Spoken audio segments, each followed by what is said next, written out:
Class 11-এর জারণ বিজারণ বিক্রিয়ার যে অধ্যায়টি শুরু হয়েছিল আজকে তার পরবর্তী পর্ব। এই পর্বে আমরা দেখব যে জারণ সংখ্যা পদ্ধতিতে কিভাবে সমতা বিধান করা হয়। এর আগের পর্বে আমরা জারণ সংখ্যা কি এবং তা কিভাবে নির্ণয় করা হয় সে সম্পর্কে শিখেছি। আজকে আমরা দেখব সেই জারণ সংখ্যা দিয়েই সমতা বিধান করার পদ্ধতি।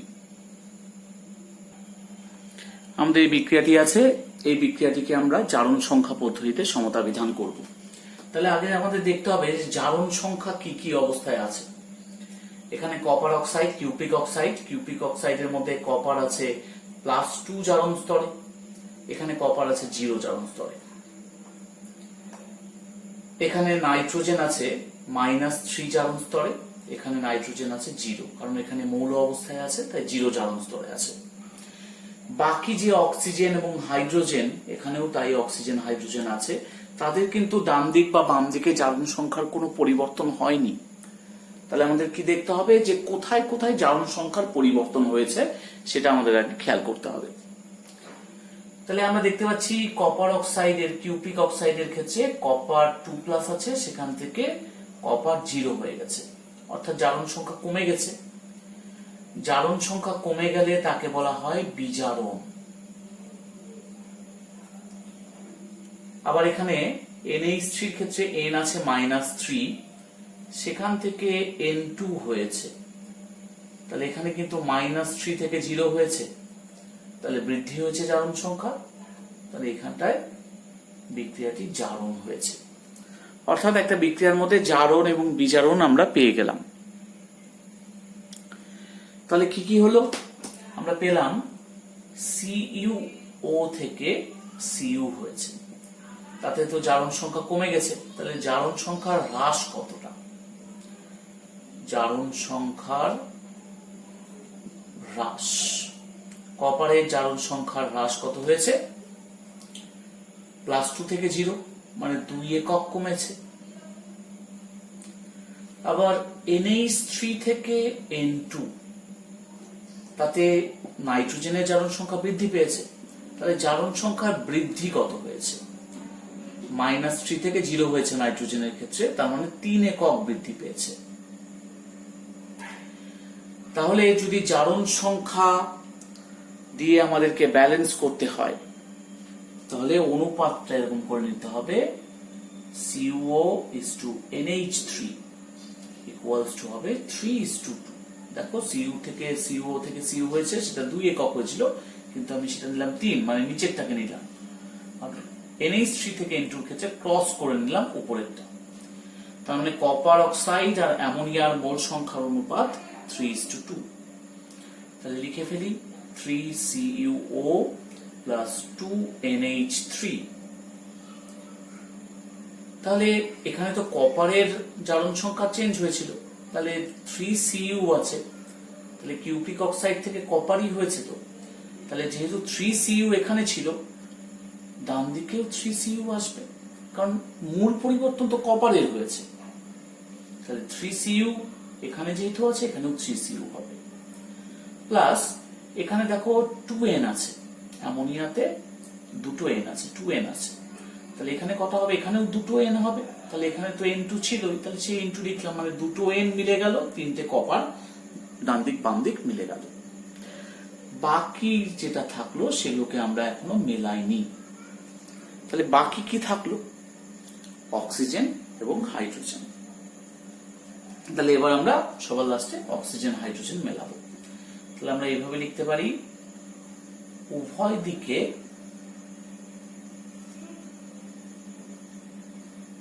অক্সিজেন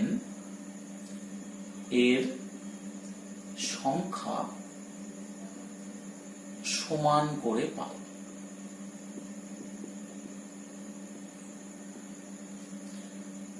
তাহলে কি হবে আগে লিখে নিই, 3CuO + 2NH3। 3Cu তো ছিলই, N2 আগে মিলিয়ে দিয়েছি আমরা, এখানে ছিল H2। তাহলে এবার অক্সিজেন মেলাবো।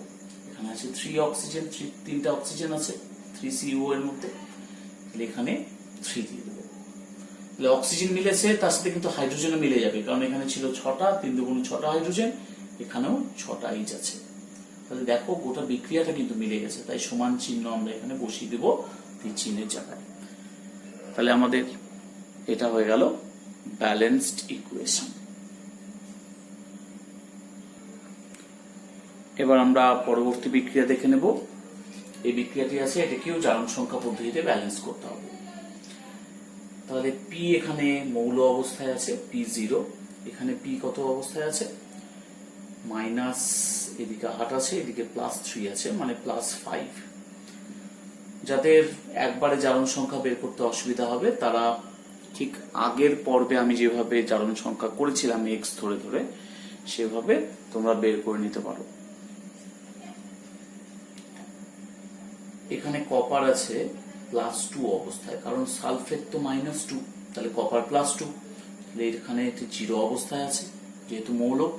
বাকি কিন্তু কারো ক্ষেত্রে কোনো জারণ সংখ্যা চেঞ্জ হয়নি। তোমরা হিসাব করে দেখতে পারো যে অক্সিজেন এখানে -2 আছে, এখানেও -2 আছে, সালফার এখানে +6 আছে, এখানেও +6 আছে, হাইড্রোজেন +1 আছে, ওখানেও +1 আছে। অর্থাৎ বাকিগুলোর কোনো জারণ সংখ্যার পরিবর্তন হয়নি, শুধু এই দুটোর ক্ষেত্রে হয়েছে। এখানে ফসফরাস থেকে H3PO4 হয়েছে, মানে জারণ সংখ্যা বৃদ্ধি পেয়েছে। তাহলে এখানে আমরা বলবো যে এটা জারণ ঘটেছে। আর CuSO4 এ কপার 2+ থেকে কপার 0 হয়েছে, তার মানে এখানে বিজারণ ঘটেছে। তাহলে আমরা জারণ এবং বিজারণ বিক্রিয়াটা বের করে নিতে পারলাম। তাহলে এবার দেখি যে P থেকে H3PO4 যে হচ্ছে তাতে জারণ সংখ্যার বৃদ্ধি কত হচ্ছে। তাহলে জারণ সংখ্যার বৃদ্ধি দেখো 0 থেকে +5 হয়েছে, মানে 5 একক বৃদ্ধি পেয়েছে। আবার CuSO4 copper sulphate, cupric sulphate থেকে কপার হয়েছে, তাতে জারণ সংখ্যার হ্রাস কত হয়েছে, +2 থেকে 0 হয়েছে, তার মানে 2 একক হ্রাস পেয়েছে। তাহলে ব্যালেন্স করতে গেলে কি করতে হবে, P/CuSO4 আমাদেরকে লিখতে হবে 2:5। অর্থাৎ ফসফরাসের যে বৃদ্ধিটা সেটা আমরা কপার সালফেটের জন্য দিলাম মোল সংখ্যা, আর কপার সালফেটের যেটা ছিল সেটা কিন্তু ফসফরাসের জন্য দিয়েছে, তাহলে উল্টে গেছে। তাহলে 2P + 5CuSO4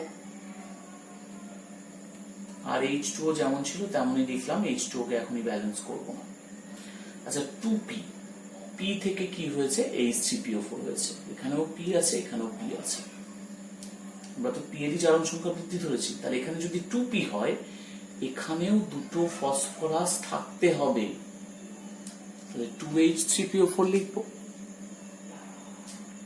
কারণ আমরা কিন্তু ফসফরাসেরই জারণ সংখ্যা বৃদ্ধি দেখেছিলাম, তাহলে ফসফরাসের মোল সংখ্যা আমরা 2 নিয়েছি, তাহলে এখানে যদি দুটো P হয় এখানেও কিন্তু H3PO4 লিখলে তার মধ্যে দুটো P থাকতে হবে। যার জারণ সংখ্যার হ্রাস বৃদ্ধি দেখছি তাকে ডানে বাঁয়ে মেলাতে হবে। এখানে আছে 5টি কপার সালফেট, তাহলে আমরা কিসের দেখেছিলাম, কপারের দেখেছিলাম। কিন্তু তাহলে 5টি কপার সালফেট, তার মধ্যে 5টা কপার আছে, তাহলে এখানটা আমরা 5টা কপার অবশ্যই নিব, কারণ আমরা তো কপারের জারণ সংখ্যার হ্রাস দেখেছিলাম। তাহলে 5CuSO4 এর মধ্যে 5টা যেহেতু Cu আছে, এখানেও 5টা Cu আসবে, আর বাকিগুলোকে আমরা অ্যাজ ইট ইজ করে রেখে দেব। এইবার আমরা দেখে নিচ্ছি যাতে জারণ সংখ্যার হ্রাস বৃদ্ধি আমরা পরিমাপ করছিলাম তাদের কিন্তু ডানে বাঁয়ে সংখ্যাটা মিলে গেছে। তাহলে মেলেনি কাদের, দেখো সালফেট গ্রুপটা যেটা SO4 তার কিন্তু মেলেনি, কারণ এখানে সালফেট আছে 5টি, এখানে আছে 1টি, তাহলে ডানে বাঁয়ে মেলাতে গেলে এখানেও 5 দিতে হবে। তাহলে 2P + 5CuSO4 + H2O 2H3PO4 + 5Cu + 5H2SO4। তাহলে এখানেও ছিল 5টা SO4, এখানেও 5টা SO4 মিলে গেল। এবার কি মেলে, এবার দেখো নিশ্চয়ই মেলেনি অক্সিজেন এবং হাইড্রোজেন, কারণ বাকিগুলো সব মিলে গেছে। সবার লাস্টে আমরা হাইড্রোজেন আর অক্সিজেনকে মেলাবো। তাহলে আমরা এবার লিখি উভয় দিকে অক্সিজেনের সংখ্যা সমান করে পাই।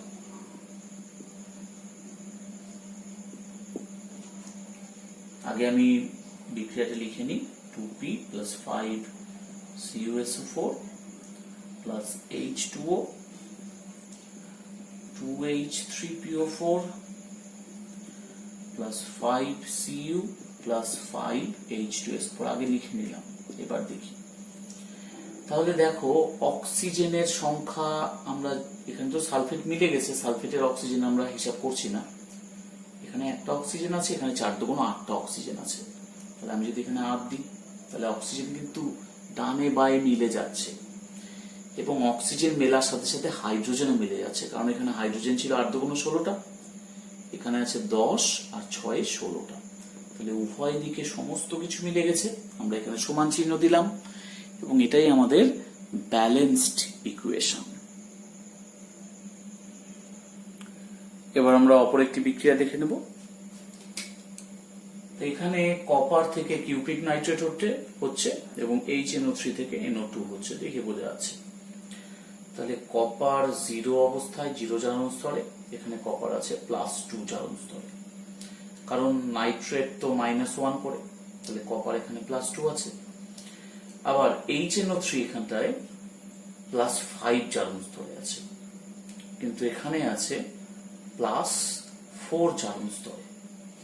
তাহলে কপার থেকে কপার 2+ যেটা হয়েছে, দেখো এই NO3 তে নাইট্রোজেন কিন্তু +5 এ আছে, তাহলে এটার সাথে এটা নিশ্চয়ই হয়নি, এখান থেকে এই চেঞ্জটা হয়েছে।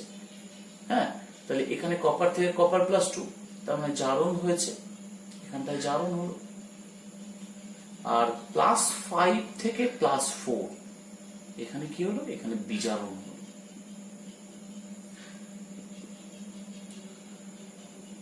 তাহলে কপার থেকে কপার নাইট্রেট, কিউপ্রিক নাইট্রেট, এখানে জারণ সংখ্যার বৃদ্ধি কত হচ্ছে? জারণ সংখ্যার বৃদ্ধি হচ্ছে 2 একক।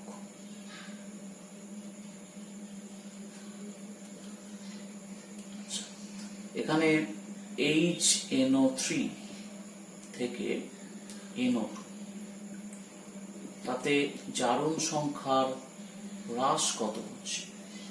+5 থেকে +4 হচ্ছে, মানে 1 একক হ্রাস হচ্ছে।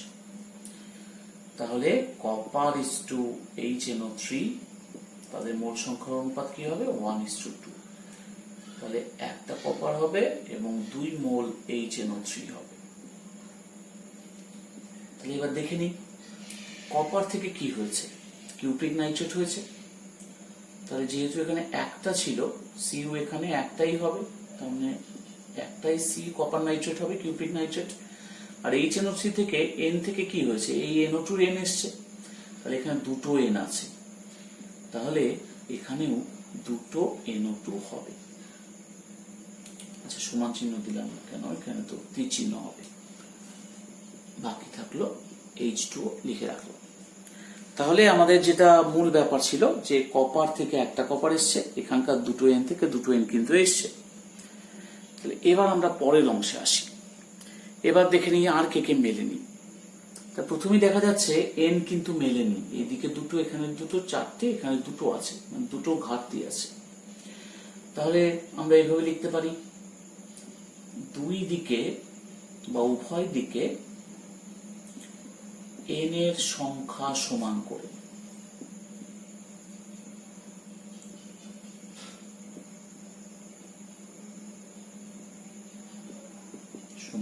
পাই Cu। এখানে আমরা 4HNO3 দিব, কারণ 4টে N আছে ডান দিকে, তাহলে N সংখ্যা যেন সমান হয়।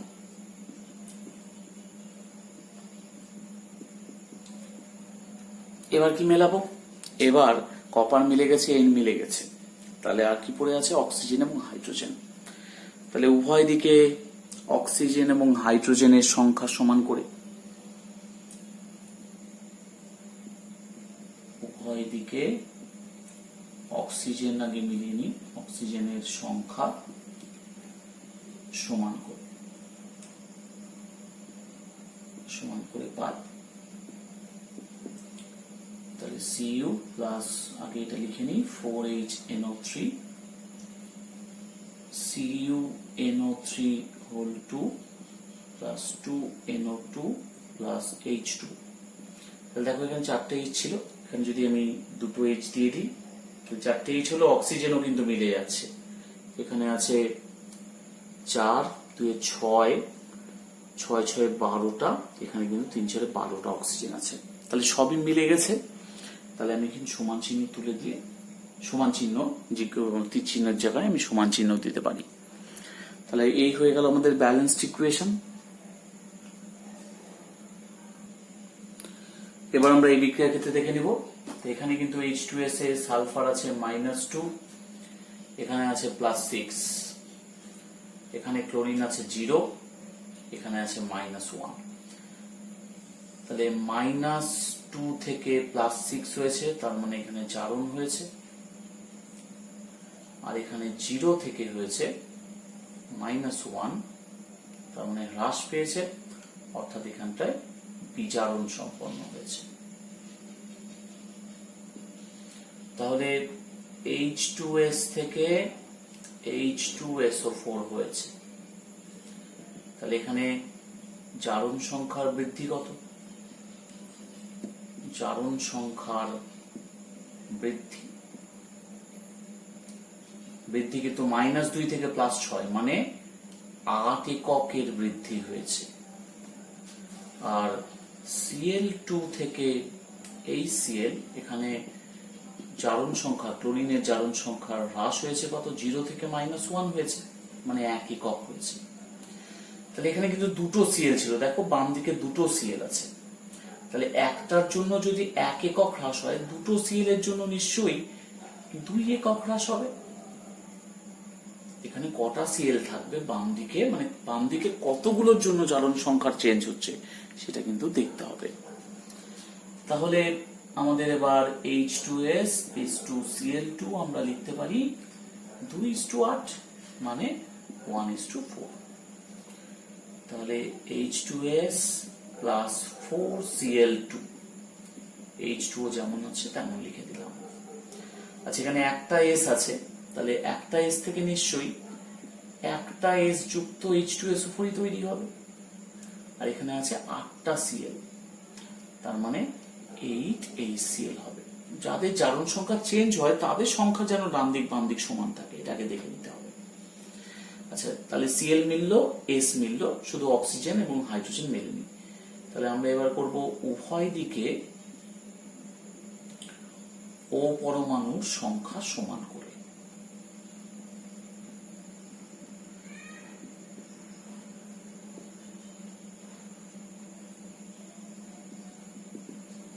কি হবে?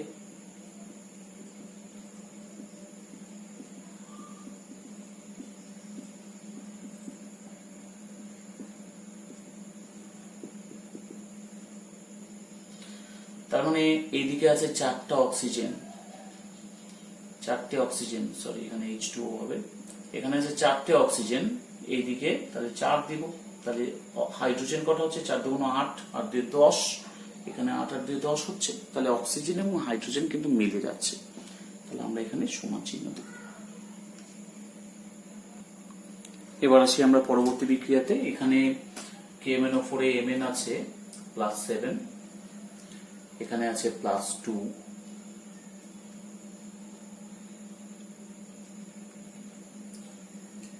আর এখানে হাইড্রোজেন পারঅক্সাইড আছে, তার মানে অক্সিজেন -1, এখানে অক্সিজেন 0।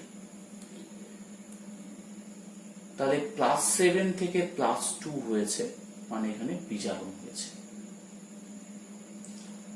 হ্রাস পেয়েছে।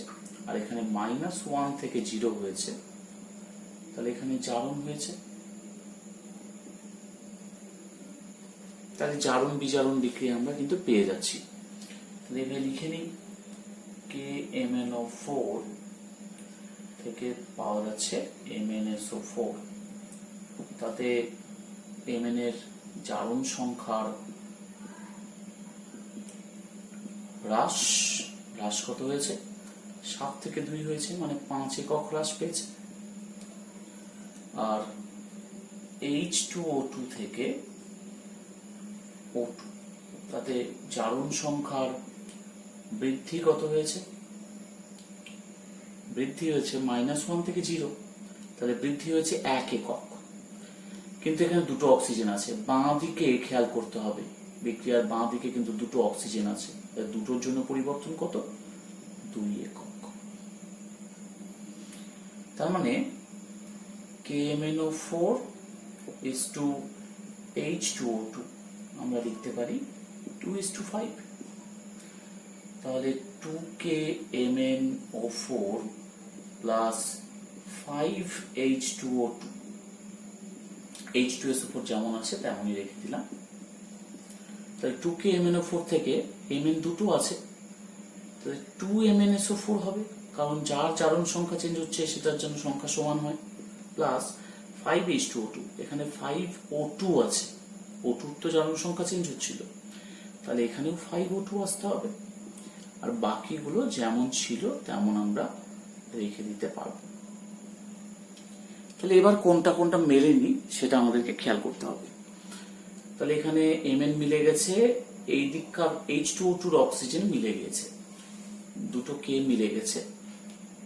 আচ্ছা, আমাদের কিন্তু SO4 মিলে গেছে। এবার আমাদের অক্সিজেনটা দেখে নিতে হবে, অক্সিজেন মিলছে কিনা, অক্সিজেন এবং হাইড্রোজেন। তাহলে এখানে আছে 8টা অক্সিজেন, এখানকার দুটো 5 দুগুণ 10টা অক্সিজেন কিন্তু এখানে মিলে গেছে, তাই আমি এটাকে ধরছি না। আবার এখানকার সালফেটও, আচ্ছা সালফেট কিন্তু মেলেনি, অক্সিজেন মেলেনি, সালফেট মেলেনি, তাহলে আগে আমরা সালফেটটা মিলিয়ে দিই, কারণ এখানে দুটো SO4 আর একটা SO4, 3টে SO4 আছে, কিন্তু এখানে একটাই SO4 আছে। তাহলে আমরা এইভাবে লিখবো, উভয়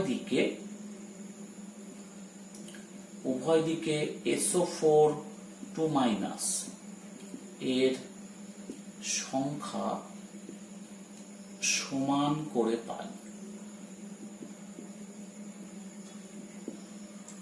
তাহলে 2KMnO4 plus 5H2O2 plus H2SO4, আমি এখানে 3 দিয়ে দিচ্ছি কারণ ডান দিকে কিন্তু 3টে SO4 2- আছে। 3টে SO4 2- কোথায় আছে? এর মধ্যে। তাহলে এখানে মিলিয়ে দিলাম। এবার আমরা মেলাবো অক্সিজেন। অক্সিজেন কি করে মেলানো যায়? অক্সিজেন এই দিকে কিন্তু বেশি আছে, 4 দুগুণ 8টা অক্সিজেন আছে, আর এইখানটায় অক্সিজেন 8টা আছে, এখানে ধরলে 10টা, 8 10 18টা, এখানে ধরলে 3 4 12টা, তাহলে 18 আর 12 হচ্ছে 30টা। এখানে আছে 8টা, 10 8 10 18টা, 18 19 20 21 22টা, তাহলে আমার এখানে 8টা অক্সিজেন লাগবে, তাহলে 30টা হয়ে যাবে ডান দিক বাম দিক। তাহলে 2KMnO4 plus 5H2O2 plus 3H2SO4 2MnSO4 plus 5O2 plus K2SO4 plus 8H2O। তাহলে অক্সিজেন মিলে গেছে। এবার হাইড্রোজেন দেখে নিই। হাইড্রোজেন 8 দুগুণ 16, এখানে দেখো 10 আর 6 16টা, তাহলে সব মিলে গেছে। তাহলে এটা আমাদের ব্যালেন্সড ইকুয়েশন হয়ে গেল। এবার এই বিক্রিয়াটার ক্ষেত্রে দেখে নিই। ক্রোমিয়াম এখানে আছে +6, সরি এখানে ক্রোমিয়াম আছে 3 দুগুণ 6, তাই এটা +3 আছে। এখানে ক্রোমিয়াম কত আছে? -8 +2 মানে +6। এখানে সোডিয়াম পারঅক্সাইড, এখানে অক্সিজেন আছে -1 এবং এখানে অক্সিজেন আছে -2, তাহলে +3 থেকে +6 হচ্ছে, মানে এখানে জারণ বিক্রিয়া হচ্ছে, এবং সোডিয়াম পারঅক্সাইডের অক্সিজেন -1 ছিল, সেখান থেকে NaOH এর অক্সিজেন হচ্ছে, তার মানে বিজারণ হচ্ছে এখানটা। তাহলে Cr2O3 থেকে Na2CrO4, এখানে জারণ সংখ্যার বৃদ্ধি কত হচ্ছে? জারণ সংখ্যার বৃদ্ধি হচ্ছে 3 একক। ক্রোমিয়ামে জারণ সংখ্যার বৃদ্ধি 3 একক হচ্ছে। আর Na2O2 থেকে NaOH, এখানে জারণ সংখ্যার হ্রাস কত হচ্ছে? হ্রাস হচ্ছে -1 থেকে -2 হচ্ছে, মানে 1 একক। এখানে একটা জিনিস খেয়াল করে দেখো, আগেরটার ক্ষেত্রে দুটো ক্রোমিয়াম ছিল, Cr2 ছিল, তাহলে 3 একক, তাকে 2 দিয়ে গুণ করবো, কারণ দুটোর জন্য 6 একক হবে। এবং এখানেও দুটো অক্সিজেন ছিল, তাহলে হ্রাস 1 একক, তাকেও 2 দিয়ে গুণ করবো, তাহলে 2 একক, 6 একক আর 2 একক। তাহলে অনুপাত কি হবে? Cr2O3 Na2O2, এক্ষেত্রে হবে 2:6, মানে 1:3। অর্থাৎ যেহেতু উভয়কেই 2 দিয়ে গুণ করতে হচ্ছে, তাহলে সংখ্যাটা না গুণ করলেও একই হতো 1:3, কিন্তু আমাদের যে নিয়ম, সেই নিয়মে কিন্তু ভুল হয়ে যেত, কারণ এখানে কিন্তু 3 আর 1 এসেছিল, দুক্ষেত্রে আমরা 2 দিয়ে গুণ করেছি। কিন্তু ওইভাবে যদি 3:1 মানে 1:3 করে যদি রাখতাম, তাহলে কিন্তু আমাদের নিয়মে ভুল আসতো। তাই এখানে প্রত্যেকটা ক্ষেত্রে 2 দিয়ে গুণ করে নিতে হবে, যেহেতু দুটো ক্রোমিয়াম ছিল, দুটো অক্সিজেন ছিল। তাহলে এবার আমরা ব্যালেন্স করব। Cr2 কটা আছে? একটাই আছে, Cr2O3 নিলাম, প্লাস 3 Na2O2 নিলাম, H2O দিচ্ছি। তাহলে এখান থেকে যেহেতু দুটো Cr আছে, তাহলে এখানেও দুটো Cr আসতে হবে, মানে 2Na2CrO4, দুটো Cr এসছে। এবং অক্সিজেন এখানে আছে 3 × 6টি। অক্সিজেনই তো আমরা দেখেছি জারণ সংখ্যা, তাহলে অক্সিজেন আছে 6টি, তাহলে এখানেও 6টা অক্সিজেন আসতে হবে। তাহলে NaOH 6টা হলো, যাতে অক্সিজেন 6 হয়। এবার আমরা কিন্তু বাকিগুলো দেখে নিব। বাকিগুলোর মধ্যে কি কি মেলেনি? সোডিয়াম মেলেনি, কারণ সোডিয়াম এখানে আছে 6, 4 10, এখানে আছে 6টা। তাহলে সোডিয়াম কিভাবে মেলানো চাই? তো এখানে কি 6 হবে? আগের নিয়মে কিন্তু এখানে 6 হচ্ছিল, কারণ আমরা দেখছিলাম দুটো ক্ষেত্রে এখানে যেহেতু অক্সিজেন 3 × 6টি আছে, সেই হিসাবে আমরা 6 বসাতে পারছিলাম। কিন্তু এবার আমরা 6 এখানে দিতে পারবো না, এখানে আমরা 6 বাদ দিয়ে রাখবো। কেন 6 বাদ দিলাম? তার কারণ এই যে আমরা অক্সিজেন -1 থেকে -2 ধরেছি, তা এই অক্সিজেনটাও তো ধরতে পারতাম -1 থেকে -2।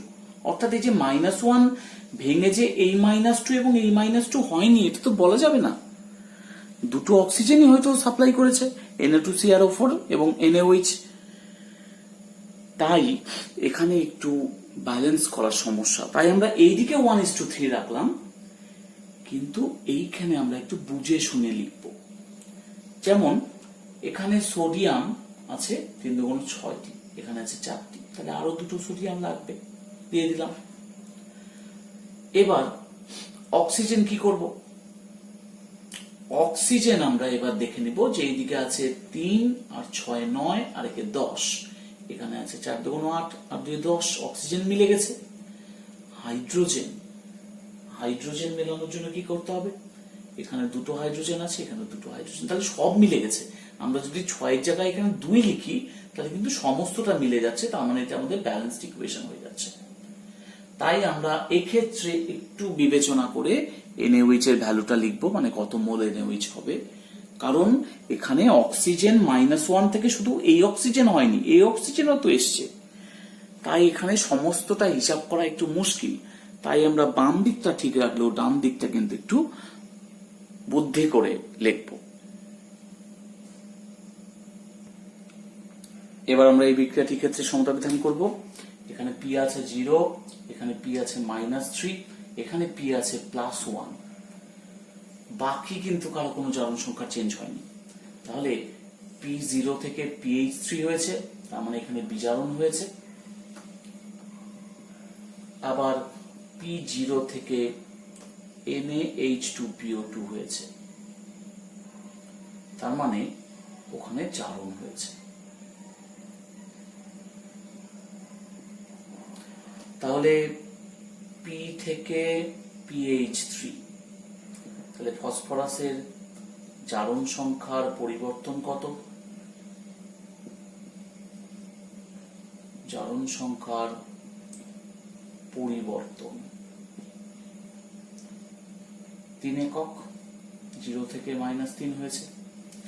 আবার P থেকে NaH2PO2, তাতে জারণ সংখ্যার এখানে পরিবর্তন না বলে আমরা বৃদ্ধি লিখি, সরি এখানটায় হ্রাস লিখি, আগে হ্রাস, এখানটায় বৃদ্ধি। বৃদ্ধি কত হয়েছে? 1 একক। তাহলে আমাদের অনুপাতটা কি লিখবো? P:P লিখবো। দুই দিকেই তো P আছে, দু ক্ষেত্রেই তো P আছে, কোন P থেকে কোনটা হচ্ছে বোঝা মুশকিল। তাহলে আমরা এক কাজ করি, আমরা ডান দিকেরটার সাথে বরঞ্চ অনুপাত বের করি। তাহলে PH3:NaH2PO2, কারণ দুটোই P আছে তো বোঝা মুশকিল, সেই জন্য আমরা ডান দিকেরটা লিখছি। তাহলে 1:3। তাহলে কটা P হবে? 3 একে 4টে P, কিন্তু এদিকে একটা P আছে আর এখানে 3টা P আছে। তাহলে আমি আগে এদিকেটা লিখে নিই, PH3 + 3NaH2PO2। দেখো কটা P হচ্ছে। P-ই তো জারণ সংখ্যা পরিবর্তন আমরা বের করেছি, তাহলে এখানে P হচ্ছে 3টা আর এখানে একটা, মোট কটা হলো P? মোট হলো 4টা P। তাহলে আমি একবারে লিখে দিতে পারি 4P, আর বাকিগুলো একই রকম ভাবে রাখতে পারি। তাহলে 4P থেকে একটা PH3 হচ্ছে এবং বাকি 3টা কিন্তু NaH2PO2 হচ্ছে। আচ্ছা, এবার আমরা সোডিয়াম মেলাবো। তাহলে উভয় দিকে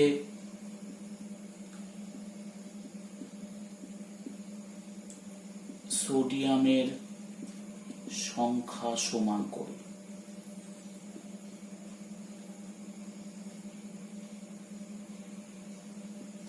করে পাই। এখানে 3টা আছে, তাহলে এদিকেও 3 দিব, তাহলে তো সোডিয়াম মিলে যাবে। তাহলে 4P + 3NaOH + H2O, এখানে রাখলাম PH3 + 3NaH2PO2। এবার আমরা অক্সিজেন মেলাবো। তাহলে অক্সিজেন মেলানোর উপায় কি? এখানে আছে 3 × 6টা অক্সিজেন, এখানে আছে 3টা, আগে 4টা, তাহলে এখানে 3 দিব। তাহলে পরের লাইনে লিখি, উভয় দিকে O এর সংখ্যা সমান করে পাই। 4P + 3NaOH + 3H2O, এবার সমান চিহ্ন দিয়ে দিলাম, PH3 + 3NaH2PO2। তাহলে হাইড্রোজেনও মিলে যাবে, অক্সিজেনও মিলে যাবে, এবং এটা একটা ব্যালেন্সড ইকুয়েশন চলে আসলো। তো এখানে যদি P না লিখে যদি আমরা P4 লিখতাম, তাহলে কি হতো? P4 থেকে PH3 হচ্ছে, আবার P4 থেকে কিন্তু NaH2PO2 হচ্ছে। সেক্ষেত্রে আমরা কিন্তু সবগুলোতেই P4 লিখতাম। তাহলে P4 থেকে PH3 তে জারণ সংখ্যার হ্রাস কত? একটার জন্য 3 একক, তাহলে P তো 4টা আছে এখানে, তাহলে 3 × 4, তার মানে 12 একক হতো। এবং এখানটায় কি হতো? P4 থেকে NaH2PO2 তে হতো 1 × 4, মানে 4 একক। অনুপাতটা কি হতো? অনুপাতটা হতো 4:12, তার মানে আবার 1:3। আচ্ছা, 1:3 হলো মানে আগের মতোই হলো। তাহলে PH3 একটা দিলাম, এখানে NaH2PO3 3 মোল দিলাম, NaH2PO2। তাহলে এখানে 4টা P হচ্ছে, তাহলে 4টা P আমরা কিন্তু 4P লিখবো না, আমরা এখানটা লিখবো P4। বাকিগুলো সব একই রকম নিয়মে আসবে, শুধু এখানটায় P4 লিখবো, কারণ আমাদের স্টার্টিং ছিল P4 থেকে, সেই জন্য আমরা P4 দিয়ে শুরু করবো। শুধু এইটুকু পার্থক্য, P আর P4 দেওয়া থাকলে।